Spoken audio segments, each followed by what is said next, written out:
muestra a Jesús de camino, lo viene haciendo todos estos domingos, de camino a Jerusalén. El Evangelio de Marcos va directo.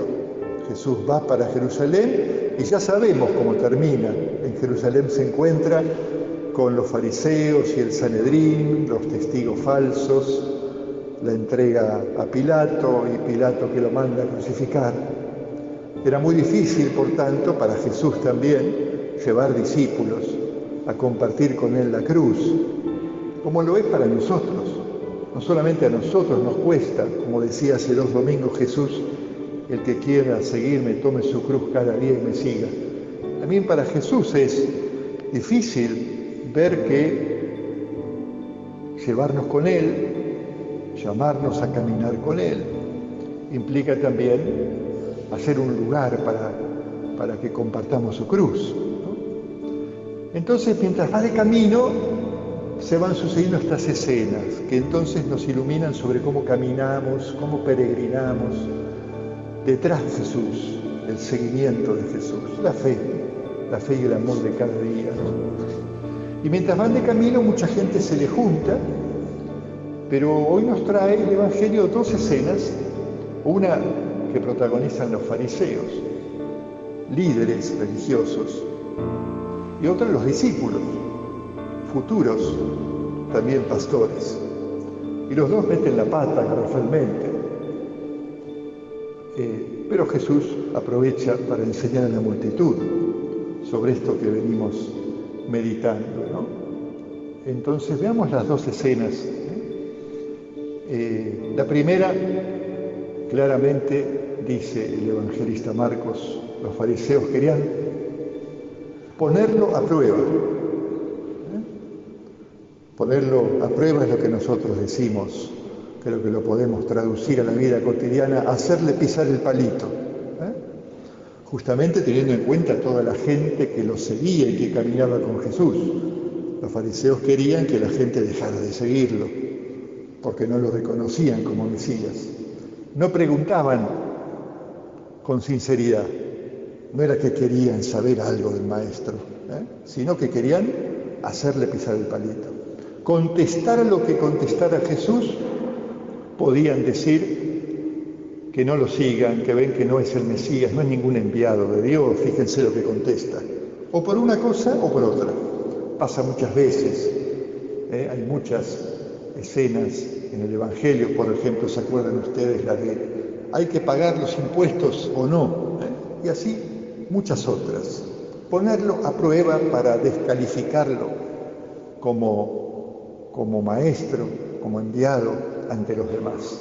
Es en esta perspectiva que hay que ver esta escena del divorcio que le preguntan los fariseos.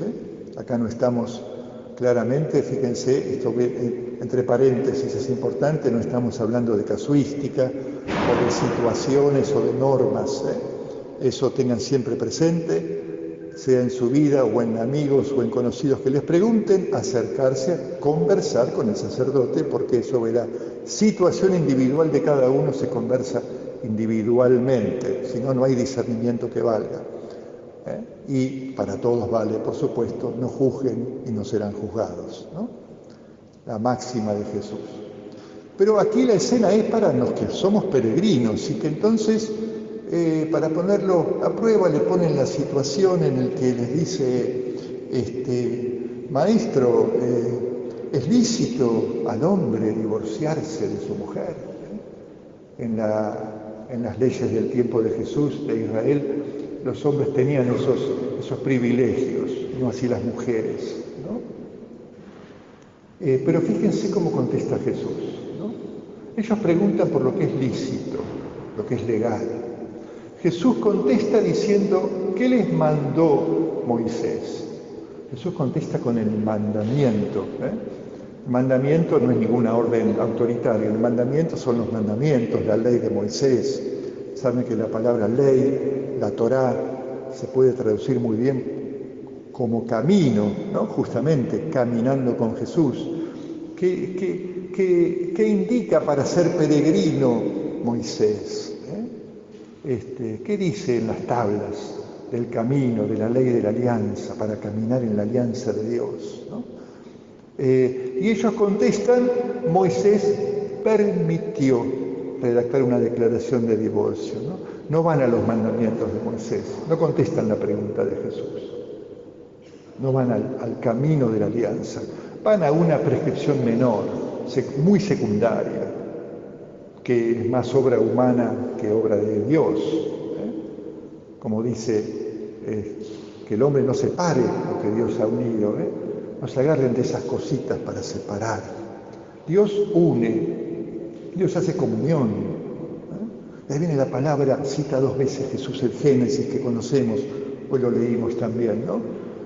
Que tiene la imagen del hacer, del configurar, del amasar, del moldear la vasija, de las manos del alfarero, del creador, somos su vasija. Dios los hizo, los modela, varón y mujer. Distintos para complementarse en comunión y ser una sola carne. Ese es el designio de Dios. Entonces Jesús les contesta, y con toda la gente delante, ustedes trabajen, fariseos, fijándose en cosas pequeñas, armando lío, tratando de estorbar el trabajo de Jesús y la escucha de la gente.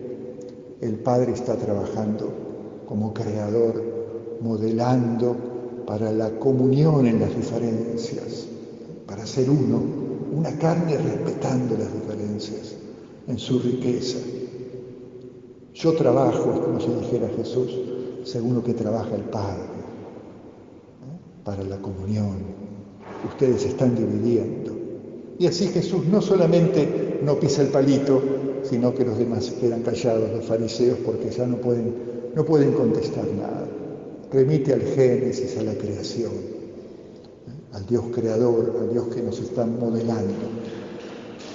Es difícil ver que en las situaciones presentes Dios sigue moldeando a su pueblo peregrino y a cada uno de nosotros en él, con la singularidad de cada uno en la comunión de un mismo pueblo peregrino. Pero justamente Jesús nos remite a eso. Camino a Jerusalén, camino a abrazar la cruz, nos dice, también en la cruz el Padre nos modela. También en la cruz Dios nos está haciendo a imagen de Jesús, que por la cruz genera vida y es fecundo. Esa es la Eucaristía, ¿no? El que dio su vida nos transforma para que con la ternura de la vida recibida demos la vida también. Y así es como vamos modelando o dejándonos modelar por Dios. Y luego viene la imagen del niño. La gente reacciona y le lleva a los chicos para que Jesús los toque, los bendiga, les imponga las manos, dice, literalmente es el gesto que normalmente llamamos bendición, la mano en la cabeza, ¿no? Imponer la mano es bendecir. Y la gente tiene esa reacción, y los discípulos, ahora no son los fariseos, sino los discípulos los que se equivocan. Ustedes vieron que sacando un par de veces, ustedes leen un día el Evangelio de corrido, los discípulos siempre se equivocan. ¿Por qué nos representan a todos nosotros? Jesús saca siempre una enseñanza de los errores, ¿no? No dice por qué reprenden a esos padres que querían que Jesús bendiga a sus hijos. Habrán pensado, molestan al maestro, estas son cosas de adultos. Ustedes saben que la infancia espiritual, ayer o anteayer fue Santa Teresita, el niño Jesús, ¿no? La gran maestra en el siglo XX de ser niños como camino más excelso, no como un camino secundario, sino como el camino es hacerse como niños, ¿no? Por ahí pensaban en esa época los niños, no, ni en el mundo griego ni en el mundo judío los niños tenían un lugar en el culto.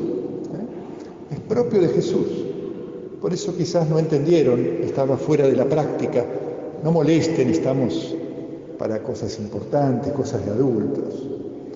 No importa el motivo, lo importante sí queda claro qué les dice Jesús. 2 cosas. La primera, fundamental.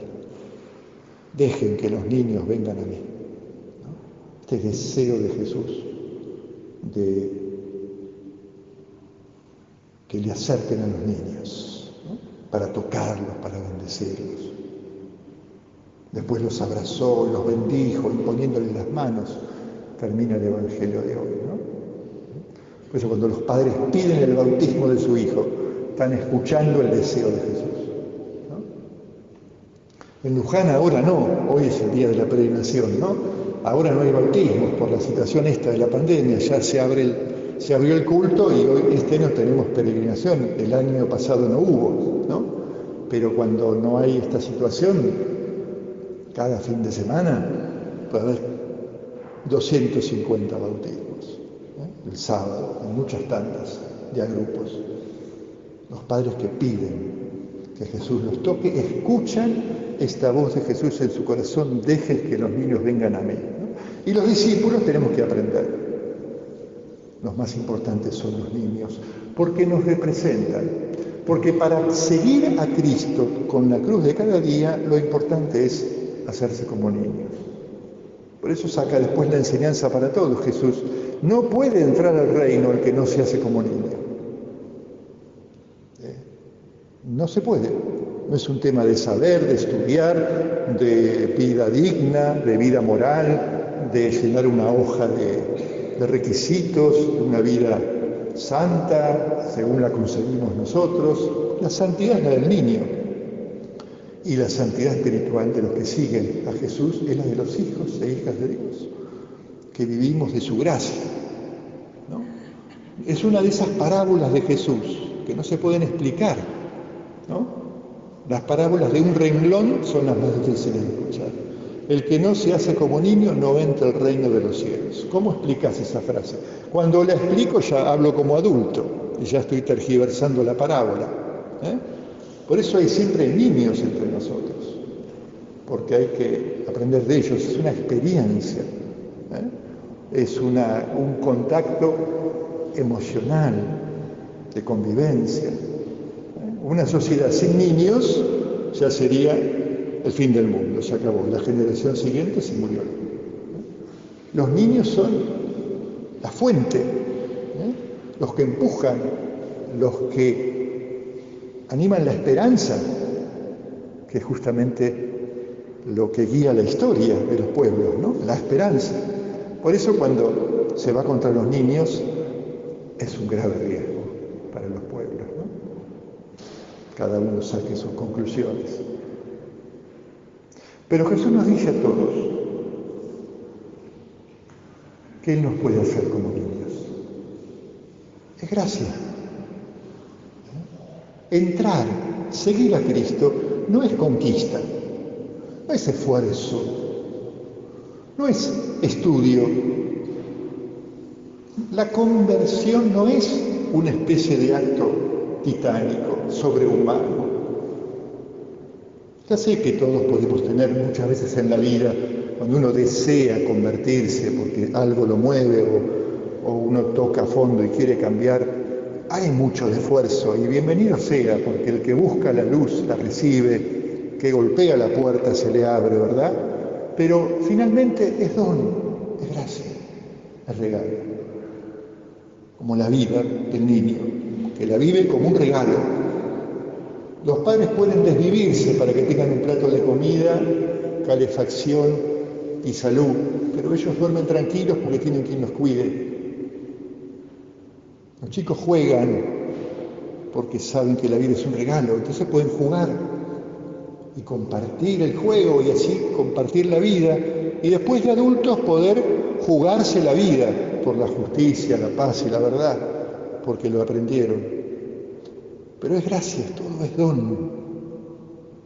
Hay muchas gracias hoy, hay muchos dones de Dios, pero la primera y la más valiosa es entrar, y entrar es dejar que Él nos haga otra vez niños. Que así sea.